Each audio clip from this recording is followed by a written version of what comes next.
guys, welcome back to my channel, and if you're new here, welcome to my channel. Today I'm going to be doing a video all about the things that you should know and consider before getting a guinea pig. For today's video I have Fleur with me, so she's going to be helping us out today and just spending a little bit of time with us. So one of the main things you need to consider is where they're going to be living, where they're going to go, and whether their setup is going to be a permanent setup or a temporary setup. So what I mean by this is some people, they'll get their guinea pigs and they won't have set anything up for them yet, or they will, but they'll get guinea pigs and realise the cage is too small, it's in the wrong place completely or anything, which is absolutely fine. You can obviously move your guinea pig cage or whatever, but you need to make sure that your cage size is an appropriate size before getting them. One, this will save you loads of money because you won't be buying multiple different cages and sizing up gradually and going, that's too small, and then having another one for 2 months and going, oh, it's too small now because they've got older and got bigger. And it's so much better just start with a cage that's the appropriate size for the number of guinea pigs that you are getting, and hopefully in a decent place as well. You also need to consider, have you got room for them, in the space that you want to have them? Let's say you want them in your living room. Is there a large enough space there to fit the cage size that you need? So let's say you're getting 2 guinea pigs. You need at least 8 square feet for these 2 guinea pigs of room. So that's a 2x3, I think, in the CNC grids, if they are the 14-inch CNC grids. I would definitely recommend going above and beyond that though, and going for a 2x4 for 2 guinea pigs, as I find that is a lot better size, and that's about 10.5 square feet.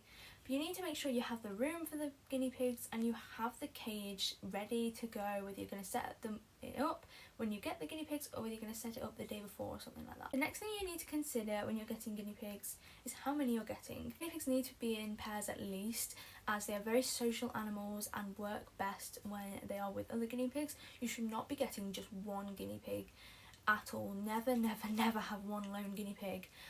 There are cases where a guinea pig's been left on its own for so long, where if someone rescues it and is planning on bonding them, the bonding doesn't work because it's usually males, but it can work with females as well, because they've been alone for so long, they're not used to that social interaction. But the best thing to do is buy 2 guinea pigs at one time, or rescue 2 guinea pigs at one time. But some people opt for more than that straight away. 3 or 4 guinea pigs trios are quite common, quite popular, as well as herds. Herd dynamic for guinea pigs is such an amazing dynamic to have. I have a herd myself, and it means that there's so many other pigs they can interact with, so they don't tend to fall out as much because they're not always together, the same 2 guinea pigs. They can go and see other different guinea pigs and spend time with each other and not be with the same pair, butting heads all the time sort of thing, and then falling out and causing problems. You also need to consider whether your guinea pigs are going to be girls or boys. The best pairings probably are girls if you're first time guinea pig owners. 2 girls are probably going to be the best option for you, but males have amazing personalities as well, and definitely don't rule them out just because there is more of a chance that they'll fall out.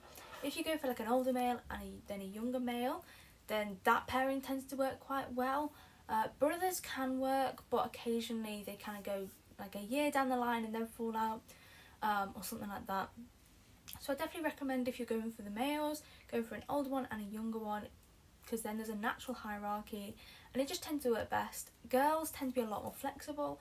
I have 4 different females in my herd, and the only 2 that I got at the same time was Fleur and Bellatrix. They actually get on the least, but I've had pairs in the past where I've bought pairs and they've got on really well, but their pairing doesn't work as well. But because they're in the herd, then they don't have to interact all the time, because there's lots of different other guinea pigs for them to talk to and interact with. The next thing you need to consider is what breed of guinea pig you are getting. This is because different breeds need different care. For example, if you're going for a guinea pig that's a Peruvian, they have really, really long hair that's going to need brushing and grooming and potentially even bathing more often than an American guinea pig, for example, which is a guinea pig with short hair. There's also skinny pig and Baldwin pigs, and they will need more care in terms of heat pads and really snugly warm hides, and making sure that they are away from windows or drafts, as they don't have any hair or have only a little bit of hair on their face sort of thing. Different breeds need different care and also have different personalities as well, so you need to be aware of the breed that you are getting, and if they have any extra needs, you need to be aware of them as well. The next thing you need to consider is probably the most important thing, and it is money. Now, guinea pigs are not a starter pet. They are not a pet that you can just get for your kids and just leave them to it or anything like that, because you need to be able to afford guinea pigs. One, their cage. Two, their food. That includes hay, pellets, veggies, like all that, like all of their food. And hay can be really expensive sometimes, so you need to like consider that. Vet visits, I assure you, at least once in a guinea pig's life, they are going to need to go to the vet for some sort of like medical reason. It might be a URI or something. That it's probably going to happen once. If you have 2 guinea pigs, one of them is probably going to have something at some point, as guinea pigs are prone to some things like URIs and then cysts and things. So hopefully it won't happen, but it can happen, and you need to be aware of that, and you need to like have the assurance that you do have that money there to spend on them if necessary. You might be able to see behind me, I have all my fleece here. So this is like fleece liners, fleece pea pads, fleece hides, little tunnels. I also have these log tunnels. I have treats over there, bath mats. I have loads and loads of things for my guinea pigs, and it does cost a lot of money, and you need to be aware of that, and you need to be able to make sure that you have that money there to spend on them when necessary and when you want to as well. Another thing you need to think of before you buy guinea pigs or adopt guinea pigs is like how much time do you have to spend caring for your guinea pigs on a daily basis.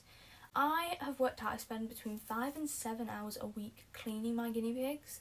I do a full cage clean twice a week, and that ranges from about an hour to an hour and a half depending on how messy it is and how messy the floor gets and things.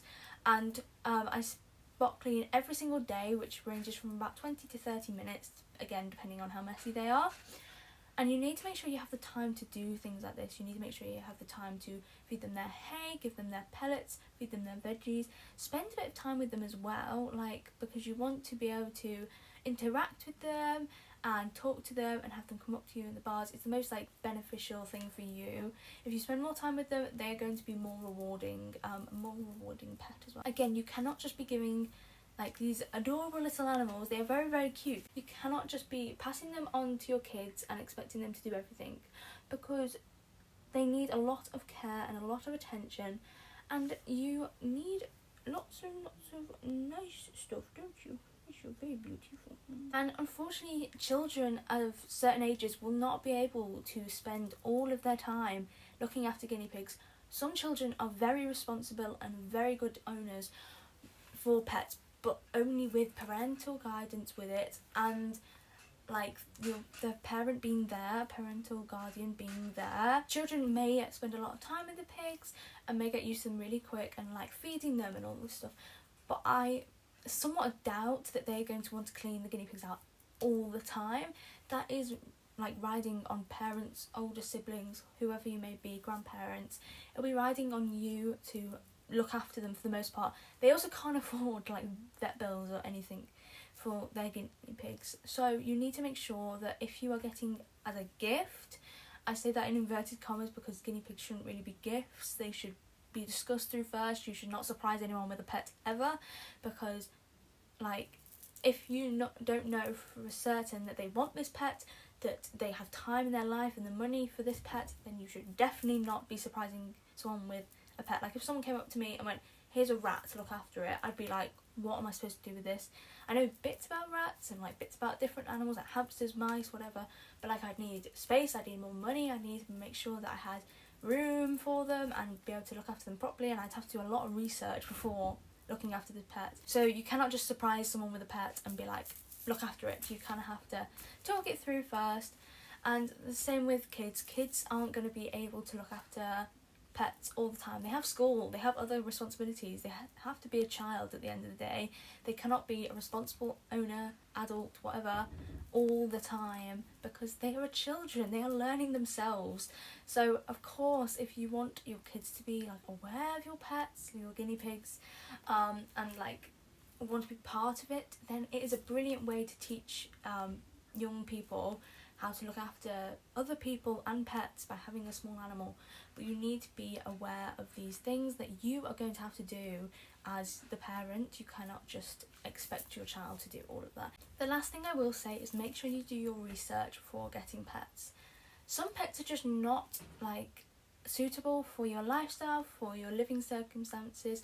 They are just not suitable for you, and you need to make sure that you're aware of your pet's needs and characteristics and all that before going ahead and buying one, adopting one.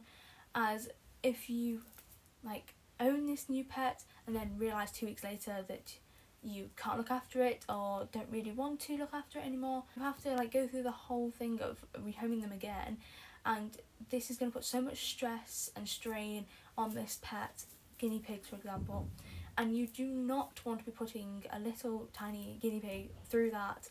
They've just moved somewhere and then they have to move somewhere again, so you need to make sure that you're aware of what you're getting yourself into. Of course, some people get pets like guinea pigs and realise that they're allergic, or they just really cannot look after this.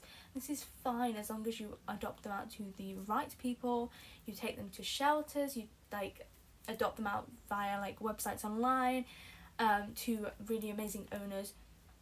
But you do have to realise all this responsibility before you get the pet. So the best thing I can say, the best advice I can tell you is do your research, look at YouTube videos, look at articles online, look at information from RSPCA, PDSA, any shelters and rescues for guinea pigs that are out there. Look at their information and what they say to you and kind of talk to them about things. If you've really got questions, then you can go ask experts like vets and things as well. Come watch videos on YouTube. I post weekly guinea pig content on my channel, and I have lots of different guinea pig tips, tricks and just really entertaining kind of things. I also have my own business for guinea pigs as well. And guinea pigs are really rewarding pets when you get to know them and when you have spent so long with them. They are really amazing. They are cute little fluff balls, but they have the biggest personalities ever. All of my guinea pigs are completely different from each other, and they are so amazing and wonderful pets, but you need to make sure that guinea pigs are the right pets for you before you go ahead and adopt them or buy them.